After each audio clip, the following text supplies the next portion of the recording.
The Valori had conquered 17 star systems over 300 years. They moved slowly, carefully, and without mercy. Every species they found became slaves or corpses.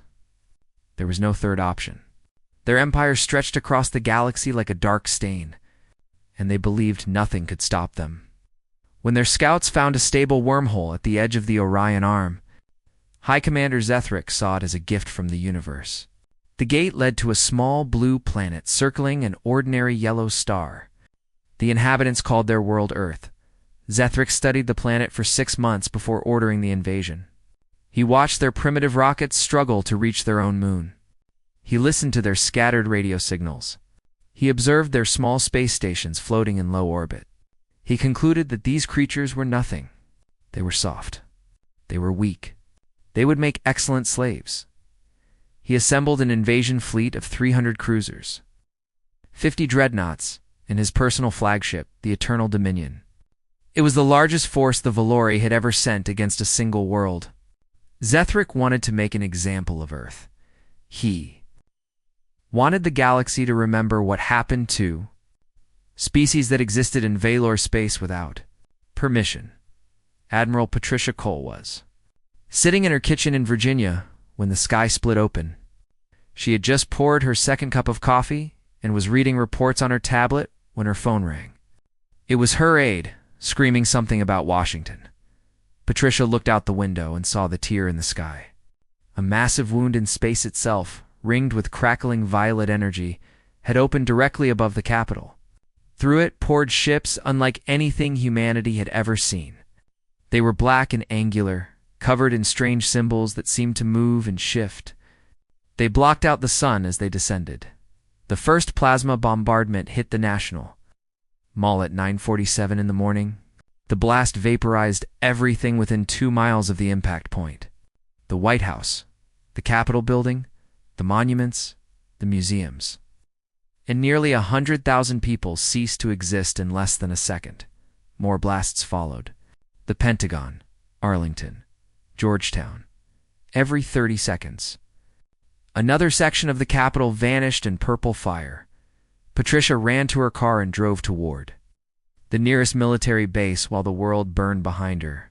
She made calls as she drove, screaming orders into her phone. By the time she reached the command bunker in Colorado, she had taken control of what remained of the American military. The reports that came in over the next 4 hours painted a picture of absolute horror. The Valori had not just attacked Washington.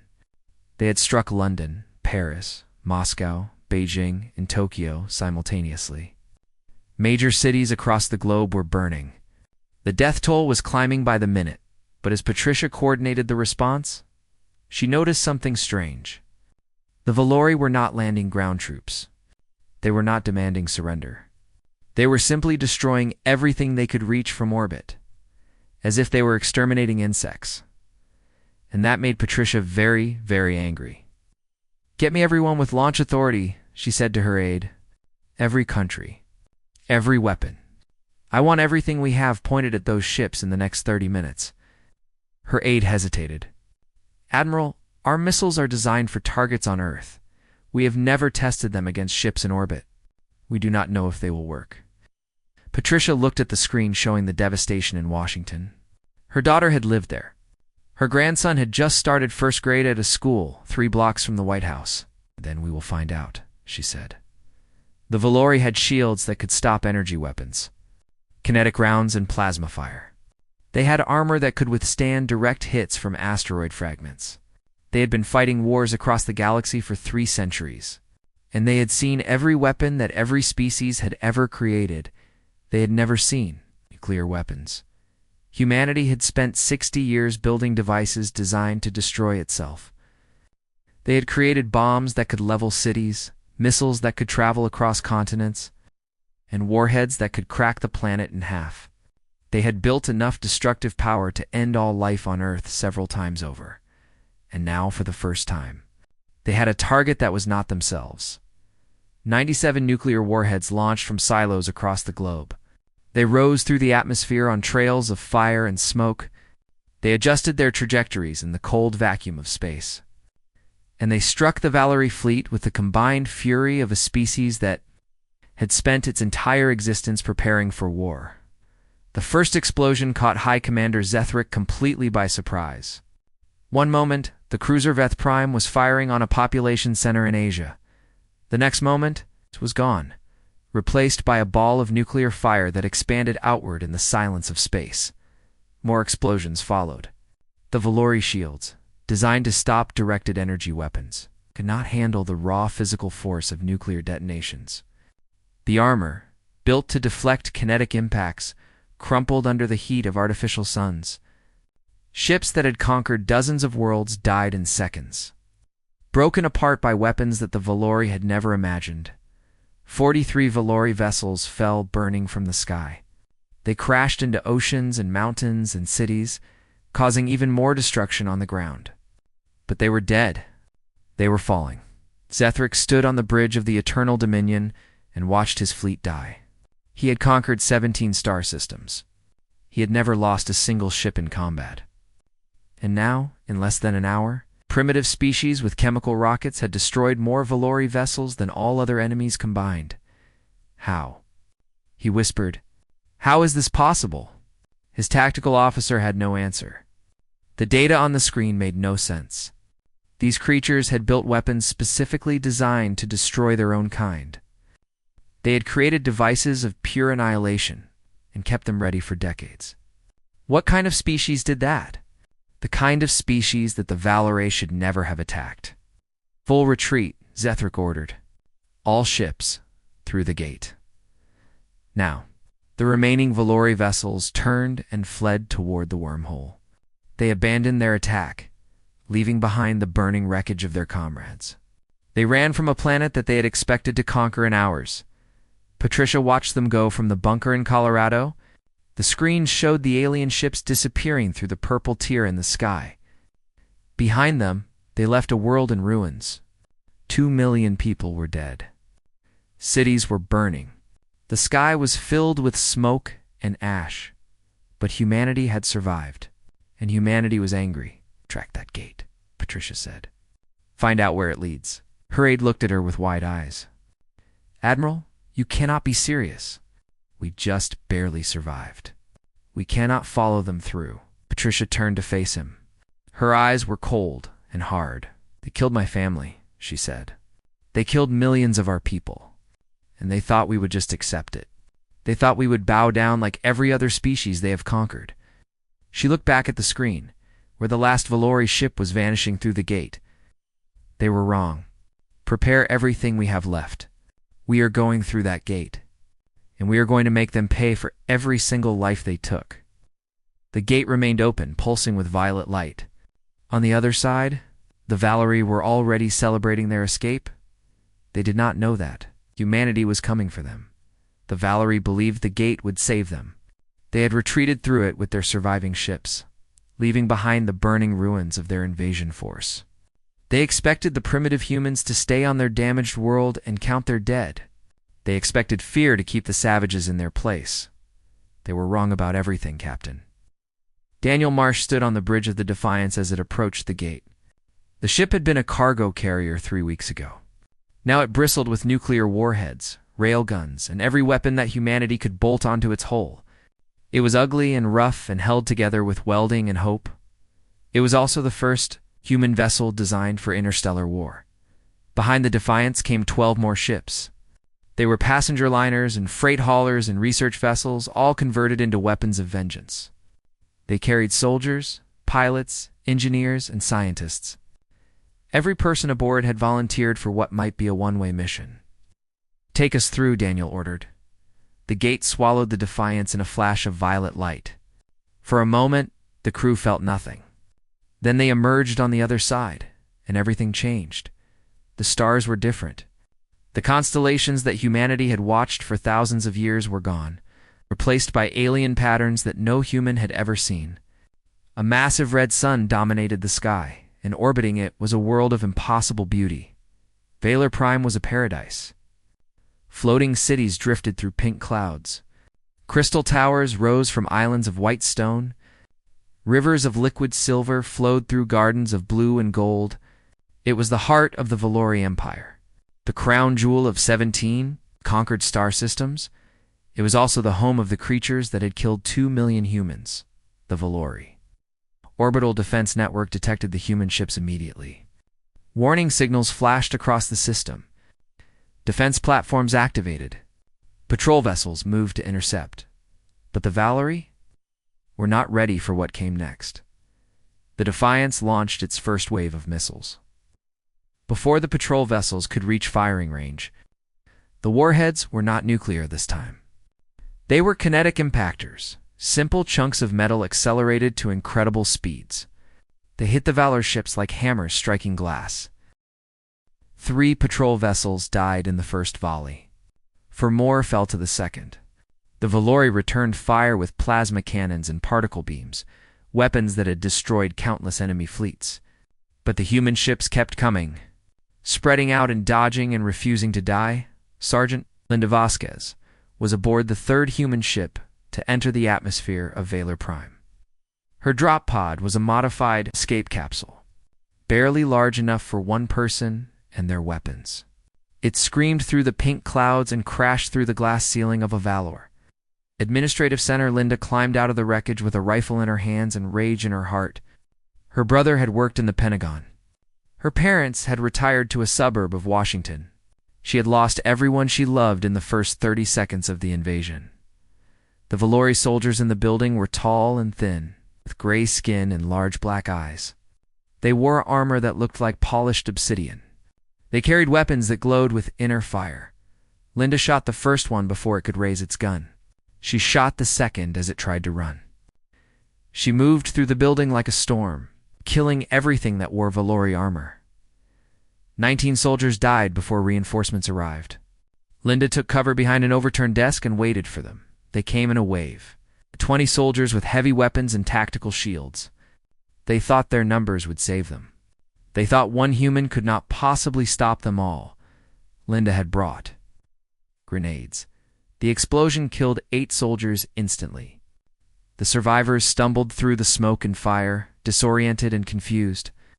Linda picked them off one by one, moving from cover to cover, never staying in one place long enough to be targeted.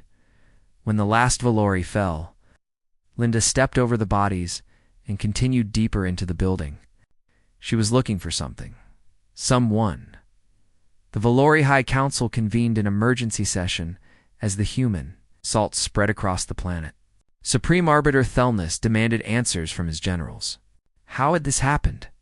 How had a species they had judged primitive and weak followed them home? How were they losing? The generals had no answers. Their reports made no sense. The humans fought without regard for their own survival. They attacked fortified positions with insufficient numbers. They accepted casualties that would break any sensible species. And they kept winning. They are insane, one general said. They do not fight to achieve objectives. They fight to destroy us. They would rather die killing Valori than live in peace. Thelnus did not understand. The Valori had always fought for conquest, for resources, for territory. War was a tool, a means to an end. The idea of fighting purely for revenge was alien to them, but humans were alien. And humans were very, very good at revenge on Earth. The survivors were still digging through rubble. When the first message came from Daniel Marsh, the Defiance had reached Valor Prime. The human fleet had engaged. The enemy. They were requesting instructions. Admiral Patricia Cole sat in the command bunker and read the message twice. Then she dictated her response. Unconditional surrender or extinction. Those are the only options. Make them choose. The message traveled through the gate and reached Daniel within minutes. He read it to his crew. Nobody objected. Nobody suggested mercy. They had all lost someone in the invasion. The Valori response came quickly. Supreme Arbiter Thelnus appeared on every screen, his gray face twisted with contempt. We are the Valori Dominion, he said. We have ruled for 3 centuries. We have conquered 100 species. We will never surrender to primitives. If you want war, you will have war. And we will destroy you as we have destroyed everyone who opposed us. Daniel listened to the speech without expression. When it ended, he gave a single order: launch everything. 17 nuclear devices rose from the human fleet. They climbed through the atmosphere of Valor Prime, past the floating cities and the crystal towers. They reached the upper atmosphere and detonated. The first blast created a wave of fire that swept across the sky.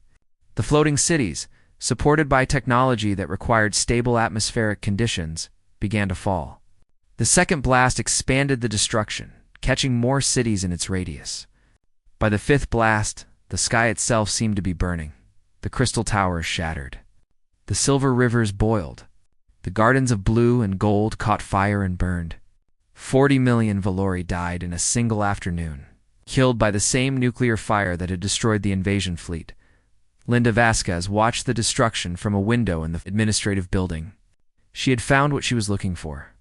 High Commander Zethric was dead, killed by a single bullet to the head. His body lay behind her, cooling on the polished floor. The sky outside was orange and red, filled with smoke and falling debris. Somewhere in the distance, she could hear screaming. The sound should have bothered her. It did not. She thought about her brother, her parents, the life she would never get back. Then she turned away from the window and walked toward the extraction point. The battle was over. The war was not. Across the galaxy, other species watched in horror. They had lived under Valori rule for centuries. They had believed the Valori were invincible. And now they were watching those same Valori burn. A new species had entered the galactic stage, and they had announced their arrival with fire and death. The galaxy would never forget this day. News traveled slowly between stars, but terror traveled faster. Within a week of the attack on Valor Prime, every species in the galaxy knew what had happened. The Valori, the unstoppable conquerors who had ruled for 3 centuries, had been brought to their knees by a species nobody had ever heard of. A primitive world with chemical rockets had done what no other civilization had managed. They had made the Valori afraid. Ambassador Catherine Price was the first human to address the Galactic Assembly. She arrived at the massive station that served as the center of galactic politics with a single escort ship and no weapons. Some thought she was being brave. Others thought she was being foolish. Catherine knew exactly what she was doing. The assembly chamber was the largest enclosed space that any human had ever seen. It was a dome 10 miles across, filled with floating platforms that held representatives from 300 species. Some were humanoid, with familiar shapes and features. Others were creatures of nightmare, with too many limbs or no limbs at all, with eyes that saw colors humans could not imagine. With bodies that defied human understanding of biology, Catherine walked to the central platform and looked up at the assembled delegates. She was 53 years old, gray-haired and small, dressed in a simple black suit. She looked nothing like a warrior. She looked nothing like a threat. That was intentional. "You want to know who we are?" she said, her voice amplified to reach every corner of the vast chamber. "I will tell you." The chamber fell silent. Every eye, every sensor, every attention-gathering organ focused on the small human woman at the center of the room. "We are the species that built weapons capable of destroying our own world, not as an accident, not as a mistake. We did it on purpose, because we wanted to be ready for the worst war we could imagine. We spent decades preparing to annihilate ourselves." She paused and let that sink in. "We are the species that fought 2 global wars in a single century. Not small conflicts over territory or resources. Wars that killed tens of millions of people. Wars that changed the shape of our civilization. Wars that taught us to fight with every weapon we could create and every ounce of strength we possessed." Another pause. The delegates were still silent. "We are the species that split the atom because we wanted to see if we could. Because we were curious. Because we believed that understanding the universe was worth any risk. We looked at the fundamental building blocks of reality, and we found a way to tear them apart." Catherine looked around the chamber, meeting the eyes of as many delegates as she could. "The Valori opened a gate to Earth. They killed our children. They burned our cities. They thought we were primitives. They thought we would surrender like every other species they had conquered." Her voice grew harder. "They were wrong. And now they are gone. She took a step forward. "We are not here to apologize. We are not here to explain ourselves. We are not here to ask for forgiveness. We are here to make one thing very clear." Every delegate in the chamber seemed to lean forward. "If anyone else opens a gate to our world, we will do the same to them. We will follow them home. We will burn their cities. We will destroy everything they have ever built. And we will not stop until there is nothing left." The silence that followed was absolute. For a long moment, nobody moved. Nobody spoke. The weight of Catherine's words hung in the air like a physical force. Then a delegate rose from its platform. It was a Crethony, a massive insectoid creature with a shell of dark blue and eyes that reflected the light like mirrors. The Crethoni had been slaves of the Valori for over a century. Their homeworld had been stripped of resources. Their people had been worked to death in Valori factories. "The Crethoni recognize Earth," the delegate said. Its voice was a deep buzz that was translated by the chamber's systems. "The Crethoni welcome humanity to the stars." For a moment, nothing happened. Then another delegate stood. And another. And another. The Vrelian collective, whose species had been hunted for sport by Valori nobles. The Ashanti Federation, whose cities had been bombarded for daring to resist. The Thorans. The Kalani. The Marsuki. Species after species that had suffered under Valori rule. One by one, they stood. One by one, they welcomed the destroyers of their destroyers. Catherine watched them rise, her face carefully neutral. She had expected fear. She had expected hostility. She had not expected this. The species that had once been prey now had a champion, whether humanity wanted that role or not. On Valor Prime, the survivors huddled in the ruins of their civilization. The floating cities had crashed to the ground. The crystal towers had shattered into billions of fragments. The silver rivers had turned to toxic sludge. High Commander Zethric was dead, killed by a human bullet before the bombs fell. Supreme Arbiter Thelnus had survived the initial attack, but he had not survived the rage of his own people. They had torn him apart in the streets, blaming him for the disaster that had befallen them. The Valori Empire, which had seemed eternal and unbreakable, was finished. Their fleet was destroyed. Their homeworld was in ruins. Their subject species were rising up across 17 star systems. Inspired by the human example in the Galactic Assembly, the scribes began recording the death toll of the Valori War. They used ancient methods and modern technology alike, trying to create an accurate count of the dead on Earth. 2,300,017 humans had died in the initial attack. The number was precise because humanity counted every name, remembered every face. On Valor Prime, 47 million Valore had died in the human counterattack. The number was approximate because the destruction had been so complete that many bodies were never found. Across the former Valori Empire, the subject species reported their own losses. The Crethani had lost 18 million over a century of slavery. The Vrelians had lost 30 million. The Ashanti had lost 40 million. The total death toll of Valori. Oppression exceeded 800 million souls across 3 centuries, and now the scribes were adding new numbers. The Valori soldiers killed in the fighting on Valor Prime, the officials executed by their former slaves, the refugees dying in the ruins of their civilization. The count would continue for years. Catherine returned to Earth after the assembly session. She reported to Admiral Patricia Cole and the other leaders of the new United Earth government. She told them about the delegates who had stood, about the species who now looked to humanity for protection. "They think we are heroes," she said. "They think we will save them from the next threat." Patricia looked at her for a long moment. "And will we?" Catherine did not have an answer. On 1,000 worlds, the former subjects of the Valori began to rebuild. They tore down Valori monuments. They burned Valori flags.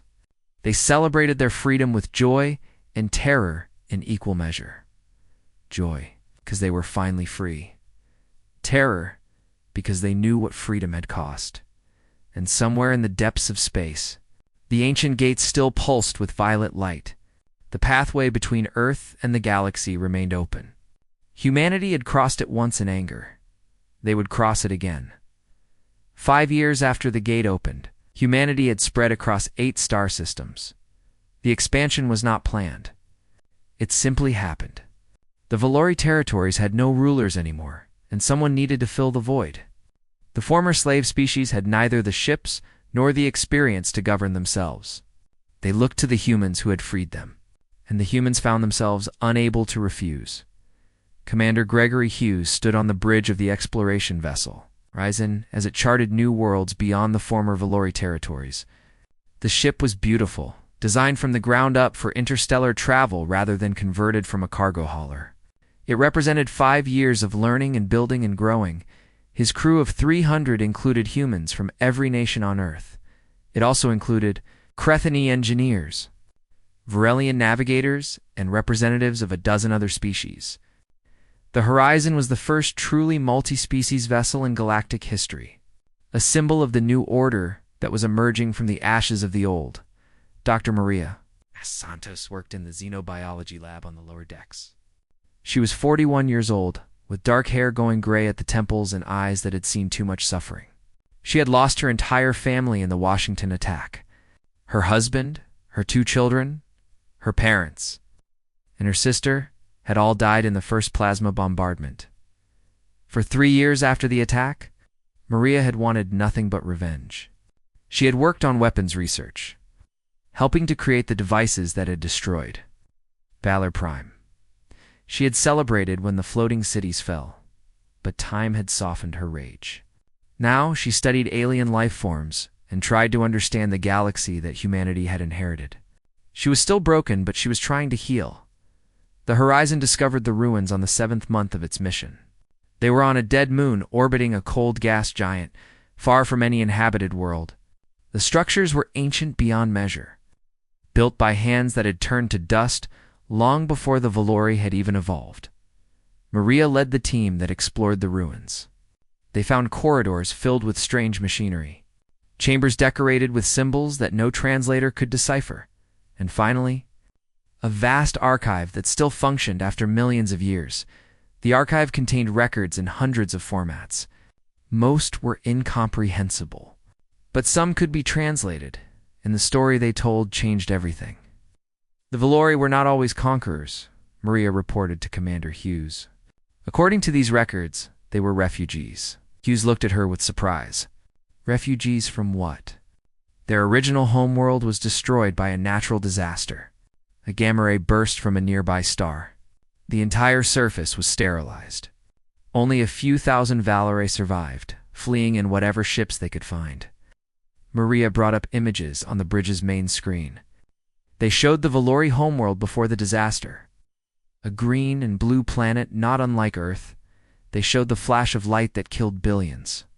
They showed the desperate exodus of the survivors. They wandered for centuries, Maria continued. They were refugees without a home, begging other species for help. Some helped them. Most turned them away. A few attacked them, trying to take their ships and their technology. The images changed again, showing Valori in chains, Valori being herded into camps, Valori dying in the cold of space. They learned that the galaxy was cruel. They learned that the weak were always at the mercy of the strong. And they decided that they would never be weak again. The final images showed the transformation. The Valori building warships. The Valor conquering their first world. The Valori becoming the very thing that had once tormented them.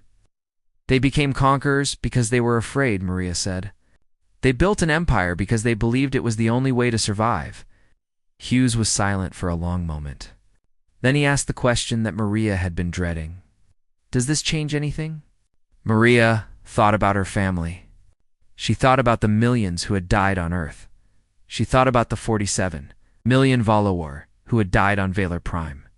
No, she said finally. It explains them. It does not excuse them.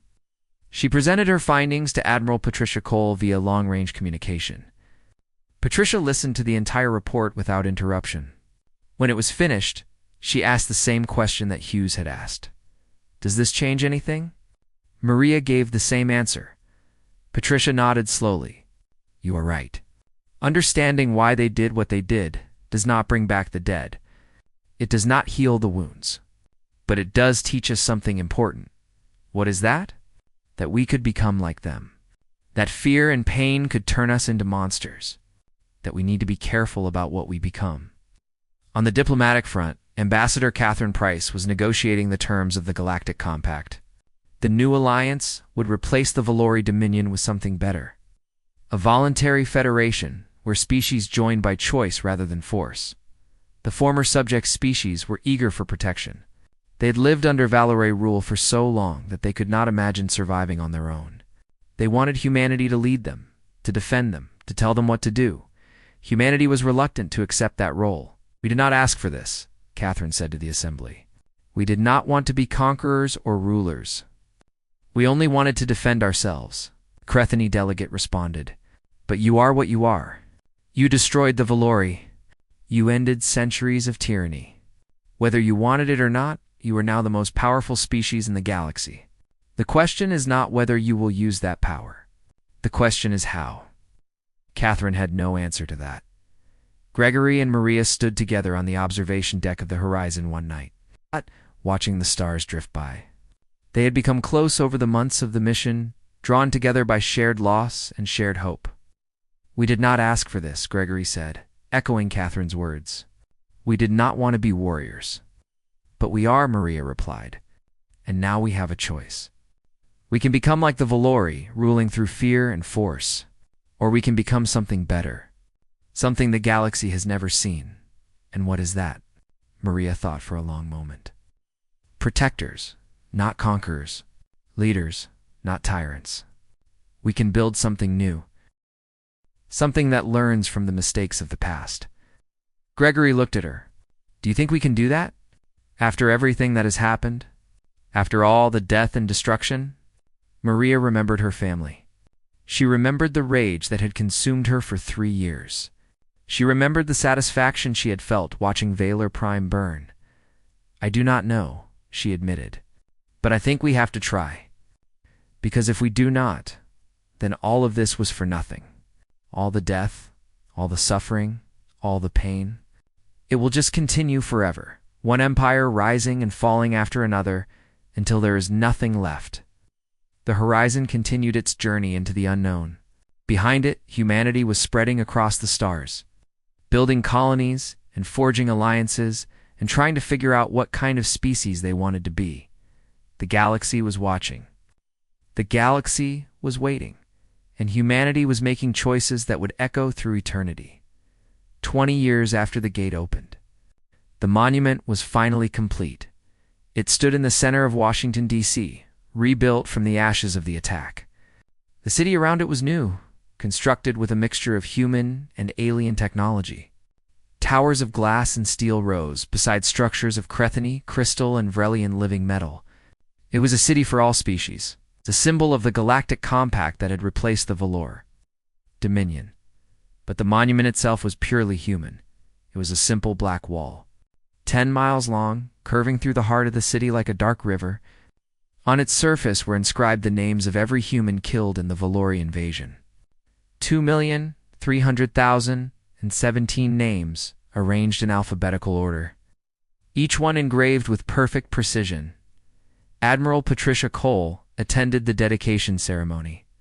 She was 78 years old now, retired from active service, but still consulted on matters of galactic security. Her hair was white, her face was lined with age, and she walked with a cane. But her eyes were still sharp, still carrying the fierce determination that had driven her through the darkest days of the war. Beside her stood Captain Daniel Marsh, now an admiral himself, Ambassador Catherine Price, who had negotiated the Galactic Compact, Dr. Maria Santos, whose research had helped humanity understand the species they shared the galaxy with, Sergeant Linda Vasquez, the hero of Valor Prime, who had never quite adjusted to peace. They were the survivors of the first generation. The ones who remembered what the world had been like before the gate opened. Thousands of people filled the plaza around the monument. Humans from every nation on Earth. Crethany and Vrelians and Ashanti and dozens of other species. Reporters and diplomats and scholars and ordinary citizens who had come to witness history. The ceremony began at exactly 9:47 in the morning. The moment when the first plasma bolt had struck the old Washington, a moment of silence spread across the crowd, across the city, across the planet. For 60 seconds, humanity stopped and remembered. Then the names began to read. They had programmed the monument to speak the names aloud, one at a time, in a voice that was clear and steady and infinitely patient. At this pace, it would take 3 years to read every name. The reading would continue day and night, without pause. Until every soul had been acknowledged, Patricia listened to the names for an hour. She heard the name of her daughter, her son-in-law, her grandson. She did not cry. She had run out of tears long ago. Across the galaxy, similar monuments had been erected. The Chthoni had built a tower of crystal on their homeworld, scribed with the names of the 18 million who had died under Valori rule. The Vrillians had created a living forest, each tree representing one of their 30 million dead. The Ashanti had carved their memorial into a mountain, a reminder that their suffering would endure as long as the stone. On Valor Prime, the survivors had built their own monument. It was smaller than the others, a modest structure in the ruins of their once great capital. It listed the names of the 47 million who had died in the human counterattack. Some species had objected to this. They believed the Valori did not deserve to mourn their dead. They believed the conquerors should be erased from history entirely. Humanity had disagreed. They were wrong, Patricia had said when the debate reached the Galactic Assembly. They did terrible things. But they were still people. Their dead still deserve to be remembered. If we forget that, if we treat them as monsters instead of beings who made monstrous choices, then we have learned nothing. The Assembly had accepted her argument. The Valori monument stood, a reminder that even conquerors could become victims. The Galactic Assembly had declared a day of remembrance. It's observed by 300 species across 1,000 worlds. On that day, the scribes would read the final tally of the Valor War. Humanity had lost 2.3 million souls in the invasion and the wars that followed.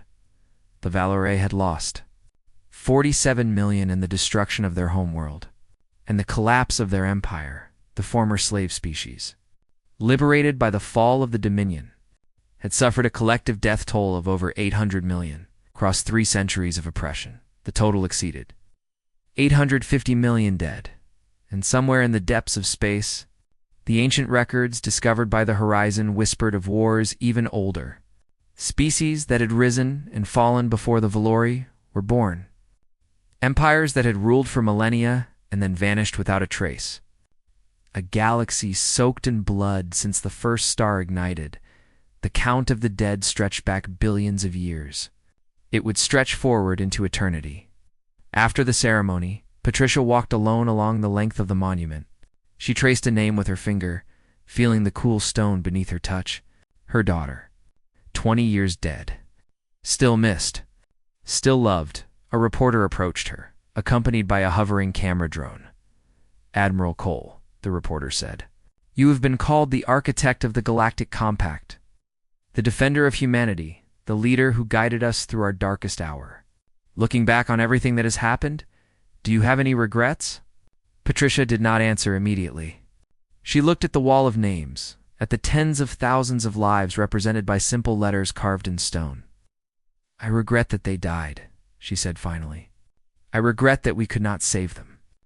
I regret that we had to destroy so many Valori to survive.